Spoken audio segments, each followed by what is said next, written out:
Al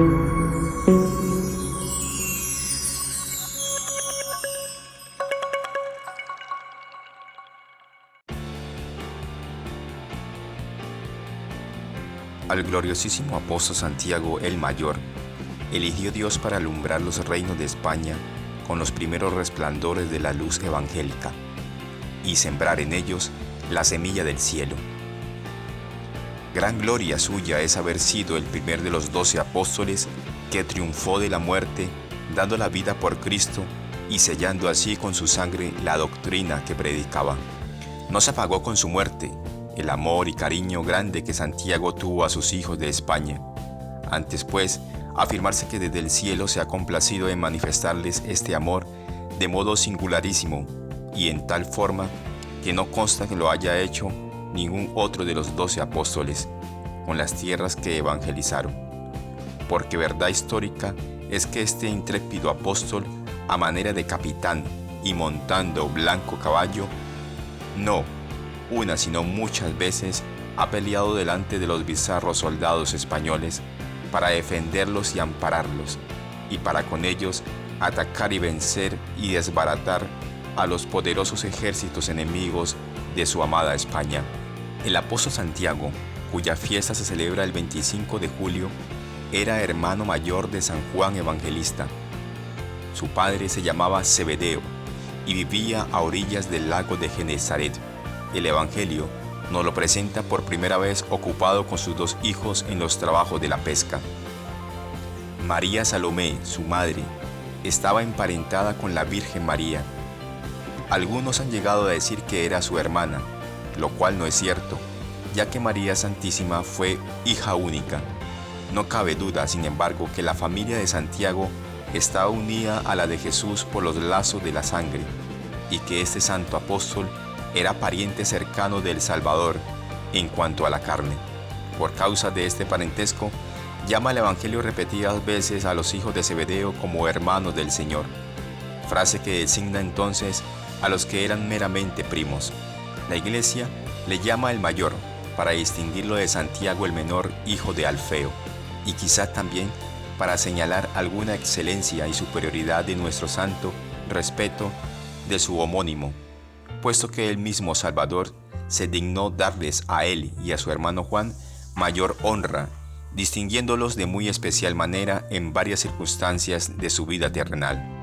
Dice el evangelista San Marcos, que andando el Señor por la ribera del mar de Galilea, vio a los 2 hermanos, Santiago y Juan, que estaban en un navío con su padre, reparando las redes. A veces Jesús se adelanta a sus discípulos sin aguardar a que le busquen, y así lo hizo con Santiago y Juan, porque él mismo, por sí, los llamó para que le siguiesen y fueran sus discípulos. Ellos se mostraron tan obedientes al divino llamamiento que luego dieron de mano a todo a su padre, a las redes, barca y ejercicio que estaban ocupados, para irse en pos del Salvador. ¿Y cómo obrar de otro modo si es Dios mismo que llama? Con todo eso, tanto las redes del mundo como los oficios u ocupaciones son muy de temer al tratarse de seguir a la divina invitación, y a veces, más que nada, es temible la oposición de los propios padres y parientes. Zebedeo, en cambio, dejó que se fuesen sus hijos y se quedó solo en la tarea. Algo debió costarles tamaño sacrificio, pero Jesús dispone de las almas como dueño soberano y que es de ellas, y por eso los lazos de carne y sangre, las ternazas y arrullos humanos han de romperse y desoírse para atender solo la divina vocación, que en último término orienta y defiende nuestra vida según la dirección que ha de llevarla a su plenitud como valor espiritual.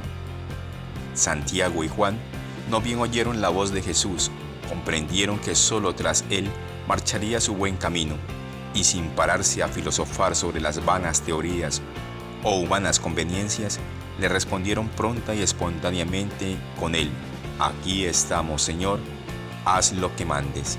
El Señor mudó el nombre de los 2 nuevos apóstoles, los llamó Boanerges, que quiere decir hijos del trueno. Esta mudanza es digna de consideración, porque de todos los apóstoles, trocó Jesús el nombre a solo San Pedro, que había de ser cabeza de la iglesia y piedra fundamental sobre la que se había de edificar, y a estos dos hermanos cuya sonora voz había de conmover al mundo y convertirlo. Este sobrenombre no sustituyó al que tenían, como sí sucedió con Pedro, que se llamaba Simón. Sirvió solo para designar al fogoso natural de Santiago y Juan, cuyos arrebatos tuvo que corregir el Salvador alguna y otra vez, según consta en el Sagrado Evangelio. Cierto día, dice San Lucas, subía Jesús a Jerusalén para celebrar la Pascua. Estando ya cerca de la ciudad de Samaria, envió delante a algunos discípulos para que prepararan lo que había de comer. Los samaritanos no quisieron recibirlos. Santiago y Juan sintieron el alma la injuria inferida a su divino maestro. Movidos de celo y deseosos de vengarla, hubieran querido que las iras del cielo destruyeran al punto aquella ciudad. Señor, dijeron a Jesús, ¿quieres que hagamos bajar fuego del cielo y que abrase a toda esa gente? Estaba fuera del plan redentor aquella dureza, y solo les contestó, ¿no sabéis de qué espíritu sois?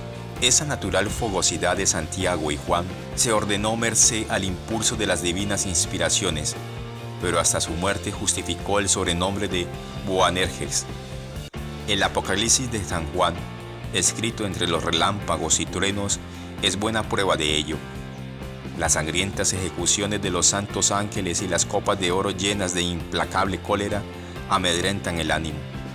Y por lo que a Santiago se refiere, España le venera como el esforzado e invicto capitán que siempre defendió a sus amados españoles, dándoles al mismo tiempo ejemplo de intrépido valor y arriesgando empuje. No se sabe el tiempo que estuvo en España el santo apóstol. Lo cierto es que se hallaba de vuelta en Jerusalén en el año 42.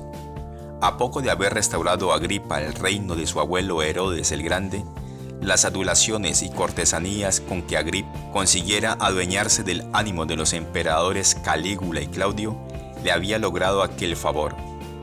El día 24 de enero del año 41, el tribuno Quereas, asesino de Calígula, patrocinador de Agripa, se hallaba entonces en Roma, intervino para que el Senado nombrase a emperador a Claudio, tío del difunto. En agradecimiento dilató el nuevo soberano las posesiones de Agripa, añadiendo la Samaria y la Judea a las 3 tetrarquías ya gobernadas por él. El reino del primer Herodes fue así restablecido por su nieto, con Jerusalén por capital. La conducta del abuelo encontró un digno seguidor. Al mismo tiempo que instauraba teatros, circos y luchas de gladiadores en las principales ciudades del reino, hacía Agripa gran alarde del celo por la religión mosaica, para encubrir con capa de afectado judaísmo su origen idumeo. Cumplía puntualmente la ley, ofrecía víctimas sin número y era muy asiduo a las solemnidades judías. Ofrendó al templo una cadena de oro que le había regalado Calígula y cuyo peso equivalía al de la otra de hierro que llevó en Roma en las cárceles de Tiberio. Este aparente resurgir del reino de Palestina, esta solemnidad extraordinaria con que Agripa realizaba ceremonias rituales, halagaba sobremanera el orgullo nacional de los judíos. Pensó Herodes que para ganar su estimación era lo más apropiado para perseguir a los cristianos, y así dicen los Hechos de los Apóstoles en su 12º capítulo. Por este tiempo, año 42, el rey Herodes se puso a perseguir a algunos de la iglesia. Primeramente hizo degollar a Santiago, hermano de Juan. Después, viendo que esto complacía a los judíos, determinó prender también a Pedro, con el designio de presentarles al pueblo pasada la Pascua.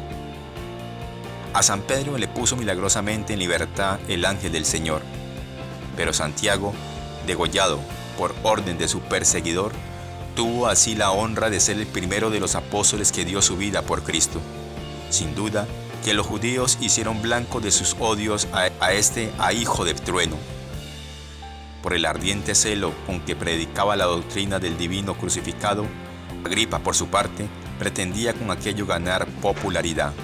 Al tiempo que le llevaban al suplicio, un paralítico le pidió la salud, y el apóstol se la dio, muy entera en nombre de Jesucristo. El escriba Josías, el que con más ímpetu y rabia había arremetido al apóstol y el primero que acudiera a prenderle, al ver el prodigio de la curación del paralítico, se convirtió a la fe, confesó que Cristo era Dios y pidió perdón al santo apóstol con gran humildad y arrepentimiento. Santiago le perdonó con ternerísimas palabras y le dio el beso de la paz. Se alteraron los judíos y viendo esto, echaron mano de Josías y le degollaron junto con el santo apóstol. El lugar donde fue martirizado Santiago el Mayor se venera todavía en Jerusalén, en la catedral que hoy gobiernan los armenios cismáticos. Hoy es su fiesta en Santiago de Compostela, en España, patrono de la provincia de Santiago de Estero, en Argentina, en Santiago de Chile, Santiago de Cuba, de Santiago de Topula, en el municipio del Aire, en el Estado de México, de Santiago de Veraguas, capital de la provincia de Veraguas, en Panamá, Santiago de Ica, en Perú, y Santiago de Cali.